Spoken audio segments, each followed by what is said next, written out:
not worrying about these additional reporting requirements that really fail to add anything to the public good. If the charter amendment passes, candidates would file all the same statewide reports, and they would file all the same information with the Cincinnati Elections Commission, giving the city much more frequent information about donations. The amendment would not change the city's campaign contribution limits. Becca Costello, 91.7 WVXU. Ohio has become the first state to require K-12 public schools to adopt policies on artificial intelligence, according to the education publication EdWeek. Like the ban on cell phones in classrooms that schools are implementing this year, it's part of the budget that was signed into law last month. State House correspondent Karen Kessler reports. The idea came from a coalition of businesses, nonprofits, and educators in a report last November. Chris Woolard, the chief integration officer at the Ohio Department of Education and Workforce, says it's a workforce issue. He says schools don't need to teach AI, but he says they need to have policies that take into account privacy, data quality, ethics, and academic honesty. You got to have some guardrails in place, but at the same time, you want to encourage innovation. There's so many different considerations, so having some sort of policies are going to be critical. Many states have put together guidance for AI usage, but Ohio is the first to require policies. DEW put together a model policy by the end of the year, and districts have until July 1st to adopt their own. Karen Kessler, the Ohio Public Radio State House News Bureau.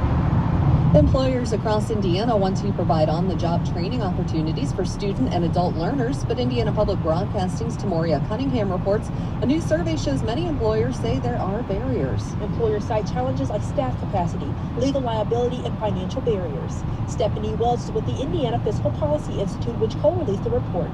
She says employers often point to a lack of skilled workers and can benefit in the long term for participating in training opportunities. It's just a good idea.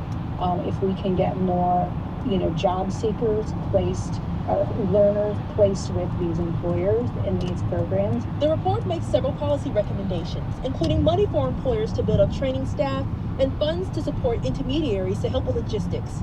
For Indiana Public Broadcasting, I'm Tamoria Cunningham. It's Morning Edition from NPR News. I'm Stephen Skeep in Washington, D.C. And I'm Martinez in Los Angeles, California. The Trump administration is using law enforcement to investigate one of the president's critics. The FBI searched the home and office of John Bolton on Friday. He's Trump's former national security advisor, now a guest on programs including this one where he is given an independent view. The FBI move seized attention on the same day the Justice Department acted in another case where the president has an interest. Officials released their interview with Ghislaine Maxwell. She's the longtime accomplice of convicted sex offender Jeffrey Epstein and is now speaking up for Trump. In a moment, we hear from a former White House attorney on all this. We begin with the facts. NPR Justice correspondent Ryan Lucas is here. So, Ryan, let's start with the Maxwell interview. Why did the department asked about many of the rich and powerful people who have been associated over the years with Epstein? That includes, of course, President Trump, who was friends with Epstein for years before they had a falling out. Maxwell was very complimentary of Trump. She told Blanche that she liked him, that he was always a gentleman. She also said that she never saw any man do anything inappropriate with a woman of any age while with Epstein. Yeah, she was also convicted of helping Epstein sexually exploit underage girls, so how credible is she? Right. She is currently serving a 20-year prison sentence, in fact, for helping Epstein recruit, groom, and sexually exploit girls as young as 14. So a jury heard evidence at trial of her role in that and found her guilty beyond a reasonable doubt. Federal prosecutors also charged her at one point with perjury for allegedly lying in a deposition about her actions with Epstein. So the Justice Department itself has previously said that she's not credible. Now, Maxwell's attorney, David Marcus, said in a statement after this interview was released that Maxwell's innocent, that she told the truth. But it's important to point out again that Maxwell is serving a long prison sentence. She would like some sort of clemency, whether a reduction in sentence or a pardon. And of course, President Trump is the only man with the power to deliver that.